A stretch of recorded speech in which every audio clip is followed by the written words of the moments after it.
DCM DK Shivakumar ಅಧಿಕೃತ ನಿವಾಸದಲ್ಲಿ ನಾಗರ ಹಾವಿನ ಮರಿ ಕಾಣಿಸಿಕೊಂಡಿದೆ.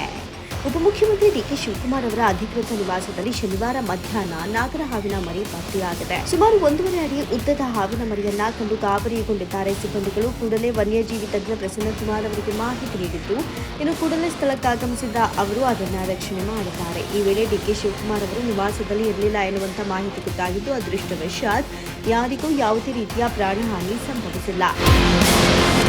ಮಾನವ ವನ್ಯಜೀವಿ ಸಂಘರ್ಷದ ವಿಚಾರದಲ್ಲಿ ಜನರು ಹೆಚ್ಚಾಗಿ ಸಾವಿಗೀಡಾಗ್ತಾ ಇರೋದು ಹಾವುಗಳ ಕಡಿತದಿಂದ ಅಂತ ಹೇಳಬಹುದು. ಅಧಿಕೃತ ಮಾಹಿತಿಗಳ ಪ್ರಕಾರ 2024ರಿಂದ ಇತ್ತೀಚೆಗೆ ರಾಜ್ಯದಲ್ಲಿ ಸುಮಾರು 13,000ಕ್ಕೂ ಅಧಿಕ ಹಾವು ಕಡಿತ ಪ್ರಕರಣಗಳು ವರದಿಯಾಗಿವೆ. ಇದರಲ್ಲಿ 100ಕ್ಕೂ ಹೆಚ್ಚು ಮಂದಿ ಮೃತಪಟ್ಟಿದ್ದಾರೆ ಎನ್ನಲಾಗಿದೆ. ಅಂಗಾಂಗ ವೈಫಲ್ಯ ಸಮಸ್ಯೆಯೂ ಕಾಡ್ತಿದೆ ಅಂತ ಹೇಳಿದ್ದಾರೆ. ಇತ್ತೀಚೆಗಷ್ಟೇ ಬನ್ನೇರುಘಟ್ಟದ ಐಟಿ ಕಂಪನಿಯಲ್ಲಿ ಕೆಲಸ ಮಾಡ್ತಾ ಇದ್ದಂಥ ಓರ್ವ ವ್ಯಕ್ತಿ ತನ್ನ ಶೂನಲ್ಲಿ ಹಾವಿನ ಮರಿ ಕಚ್ಚಿ ಅಸುನೀಗಿದ್ರು. ಇಂತಹ ಪ್ರಕರಣಗಳು ಆಗಾಗ್ಗೆ ಬೆಳಕಿಗೆ ಬರ್ತಾ ಇರುತ್ತೆ.